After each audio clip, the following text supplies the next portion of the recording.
ایران کے supreme commander خامنئی اسرائیل سے جنگ کے بعد پہلی بار منظر عام پر آئے۔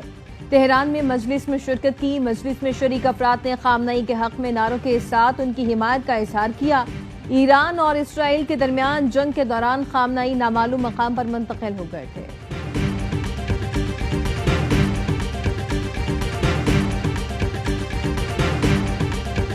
تیل اویو میں اسرائیلی وزیر اعظم نیتن یاہو کی حکومت کے خلاف احتجاج، یرغمالیوں کی رہائی اور غزہ میں جنگ بندی کا مطالبہ۔ نیتن یاہو کے خلاف نعرے، ڈکٹیٹر قرار دیا۔ مظاہرین کا کہنا تھا نیتن یاہو اقتدار میں رہنے کے لیے لوگوں کی جانیں لے رہا ہے۔ غزہ میں بے گناہ لوگ مر رہے ہیں، ہمارے یرغمالیوں کی جان خطرے میں ہے، کسی کو کوئی پرواہ نہیں۔ نیتن یاہو مقدمات سے بچنے کی کوشش کر رہے ہیں۔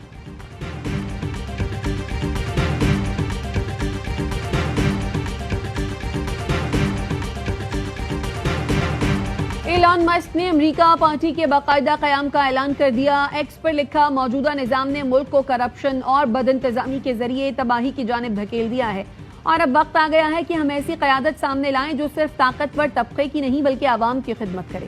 امریکہ پارٹی کو عوام کو حقیقی آزادی اور انہیں بااختیار بنانے کے لیے عملی اقدامات کرنے کے لیے تشکیل دیا گیا ہے۔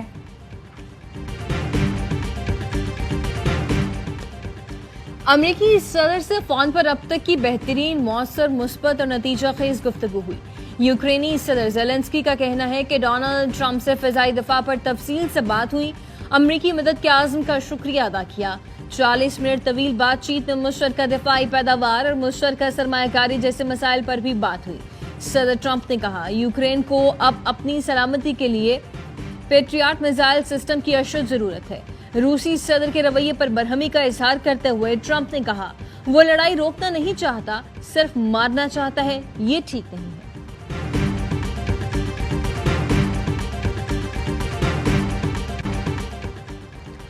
برطانیہ نے شام سے سفارتی تعلقات بحال کر لیے۔ برطانوی وزیر خارجہ ڈیوڈ لیمی کا دمشق کا دورہ، شام کے عبوری صدر احمد الشرع اور وزیر خارجہ اسد الشیبانی سے ملاقات کی۔ ڈیوڈ لیمی نے کہا برطانیہ سفارتی تعلقات اس لیے بحال کر رہا ہے کیونکہ یہ ہمارے مفاد میں ہے کہ ہم نئی حکومت کو ایک مستحکم، زیادہ محفوظ اور خوشحال مستقبل کی تعمیر کے وعدے کی تکمیل میں مدد دیں۔ کربلا میں روضہ امام حسین پر لاکھوں افراد جمع، دنیا بھر سے آئے عزادار نواسۂ رسول اور ان کے رفقا کی لازوال قربانی کو خراج عقیدت پیش کر رہے ہیں۔ حضرت عباس علمدار کے روضے پر بھی زائرین کی بڑی تعداد جمع۔ ایران میں مشہد، قم اور دیگر شہروں میں جلوس، شہدائے کربلا کو سلام عقیدت۔ غزہ میں کربلا برپا ہے اور عالم اسلام خاموش ہے۔ 1.5 ارب مسلمان مصلحت کا شکار ہیں۔ آج جو قربانی فلسطینی دے رہے ہیں اس کی مثال نہیں ملتی۔ غزہ کے مسلمانوں پر جو کربلا ٹوٹی ہے اس کا کوئی تو سدباب کرے۔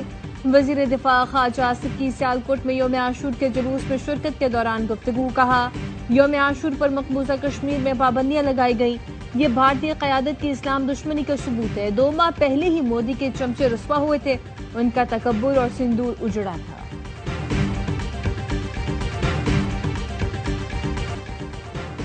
کراچی کی آگرہ تاج کالونی میں 7 منزلہ مخدوش عمارت کے گرنے پر انتظامیہ اور مکینوں کے مذاکرات کامیاب، بلڈر سے معاوضہ دلانے کے سرکاری وعدے پر مکین قریبی سرکاری اسکول منتقل۔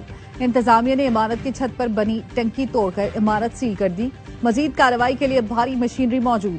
غیر متوقع صورتحال سے نمٹنے کے لیے پولیس اور فائر بریگیڈ موجود۔ سندھ بلڈنگ کنٹرول اتھارٹی نے لیاری آگرہ تاج کالونی میں مخدوش عمارت کے بلڈر کے خلاف مقدمہ کلری تھانے میں درج کرا دیا۔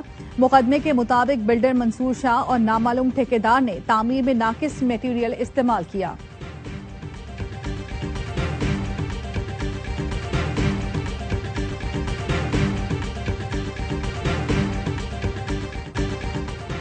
برطانوی ہائی کمشنر جین میریٹ کا کراچی میں عمارت گرنے کے واقعے پر افسوس کا اظہار۔ ایکس پر لکھا لیاری میں رہائشی عمارت گرنے سے جانی نقصان پر بہت دکھ ہوا، میری ہمدردیاں متاثرہ خاندانوں کے ساتھ ہیں۔ بہادر ریسکیو ورکرز نے مشکل ترین حالات میں انتھک محنت کی۔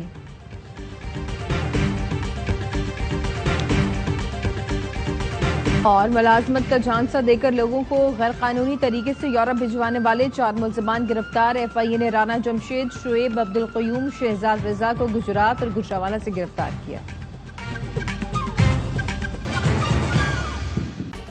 کراچی میں 27 جانیں، سندھ بلڈنگ کنٹرول اتھارٹی کی غفلت کی نظر۔ لیاری بغدادی میں گرنے والی عمارت کا ملبہ اٹھانے کا آپریشن 50 گھنٹے میں مکمل۔ حادثے میں 16 مرد، 9 خواتین اور 2 بچے جان سے گئے۔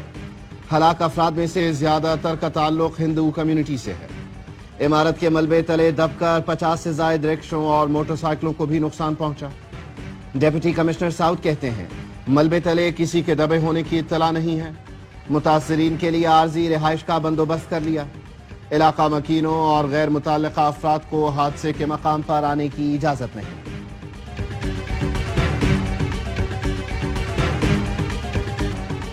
گھر خالی کرنے کا کہو تو لوگ ہم سے تحفظ مانگتے ہیں۔ عمارت گرنے کی وجوہات بھی معلوم کریں گے۔ غفلت برتنے والوں کو سزا دی جائے گی۔ ملک بھر میں مانسون زوروں پر، لاہور میں تیز ہواؤں کے ساتھ بادل برسے۔ گجرات میں بارش کے بعد نشیبی علاقوں میں پانی جمع ہو گیا۔ نوشہرہ، بنو اور گرد و نواح میں بھی کہیں ہلکی کہیں تیز بارش۔ دیر بالا اور محمد میں بارش سے ندی نالوں میں طغیانی، کئی رابطہ سڑکیں سیلابی ریلے میں بہہ گئیں۔ پی ڈی ایم اے کے مطابق خیبر پختونخوا میں تیز بارشوں اور فلیش فلڈ سے 24 گھنٹوں کے دوران 5 افراد جاں بحق ہوئے۔ کہوٹہ میں شدید بارش سے پانی گھروں اور دکانوں میں داخل ہو گیا۔ راولپنڈی اور گجرانوالہ میں چھتیں گرنے سے 2 افراد جاں بحق، 6 زخمی۔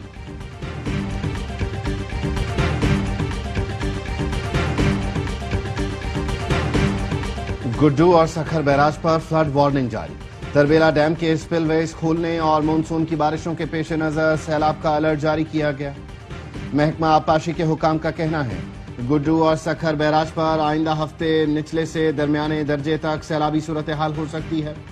کمزور پشتوں کی فوری مرمت اور نگرانی کی جائے۔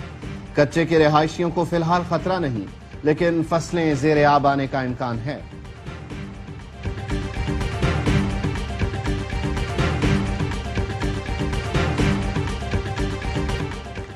اپوزیشن ارکان کے خلاف ریفرنس بھیجنے پر اسپیکر پنجاب اسمبلی کو اپنی ہی جماعت میں مخالفت کا سامنا۔ ذرائع کا کہنا ہے چند سینئر لیگی رہنما ملک محمد احمد خان کے اقدام سے خوش نہیں۔ لیگی رہنماؤں نے اسپیکر ملک محمد احمد خان کی چیف الیکشن کمشنر سے ملاقات پر بھی اعتراض کیا ہے۔ لیگی رہنماؤں کا کہنا ہے ہلڑ بازی، شور شرابے پر ارکان کی معطلی، ایوان میں داخلے پر پابندی تک رہنا چاہیے تھا، نااہلی بڑا قدم ہوگا۔ آپریشن سندور بھارت کے لیے کلنک کا ٹیکہ بن گیا۔ پاک فضائیہ کے ہاتھوں تباہ طیاروں میں 4 بھارتی پائلٹ ہلاک ہونے کا انکشاف۔ بھارتی فوج اپنے اہلکاروں کی ہلاکتیں تسلیم نہ کرنے پر شدید اندرونی دباؤ کا شکار۔ سیکیورٹی ذرائع کا کہنا ہے پاکستان کے خلاف جنگ میں بھارت کو بڑا جانی نقصان ہوا۔ صرف ایل او سی پر 250 سے زائد فوجی مارے گئے۔ 3 رافیل طیاروں کے پائلٹ سمیت 4 ہوا باز بھی ہلاک ہوئے۔ بھارت پہلے جانی نقصان سے انکار کرتا رہا، لیکن بڑی تعداد میں فوجیوں کی ہلاکتوں پر شدید دباؤ کی وجہ سے اب 100 سے زائد فوجیوں کو ایوارڈز دینے کا فیصلہ کیا ہے۔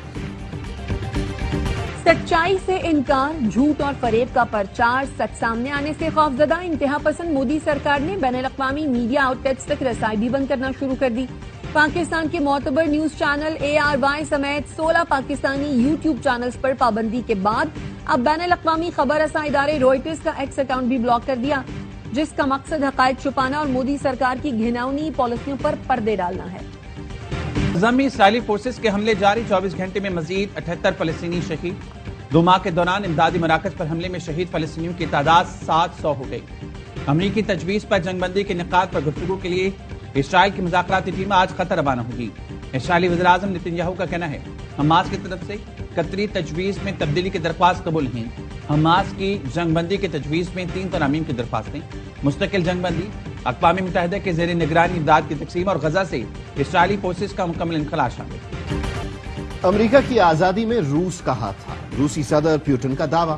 روسی میڈیا کو انٹرویو میں بتایا ہم نے نہ صرف امریکہ کو برطانیہ سے آزادی دلوانے میں مدد کی بلکہ ہتھیار اور مالی امداد بھی فراہم کی۔ امریکی خانہ جنگی کے دوران شمالی ریاستوں کی بھی حمایت کی۔ اس لحاظ سے ہم نے ایک ایسا نقطہ تلاش کیا جو ہمیں ایک کرتا ہے۔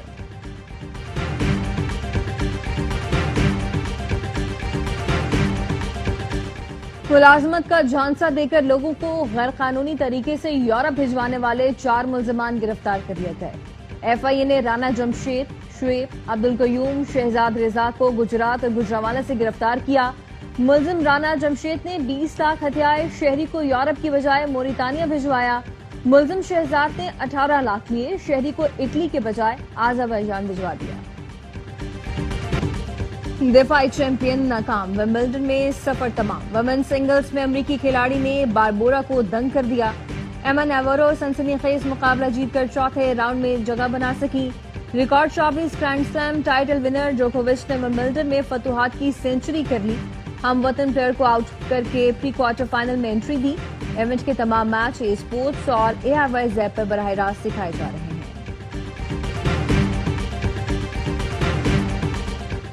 پاکستان سے دو طرفہ کے بجائے 3 ملکی سیریز ہوگی، افغان کرکٹ بورڈ کی تصدیق. چیئرمین میوائز اشرف نے میڈیا سے گفتگو میں بتایا پاکستان سے اگست میں T20 سیریز شیڈول ہے. سب سے اچھی بات یہ ہے کہ پاکستان نے سیریز UAE میں کرانے کا کہا ہے. پاکستان کی تجویز پر ایک اور ٹیم UAE کو شامل کیا جائے گا. چاہتے ہیں ایشیا کپ کے لیے بہترین تیاری ملے.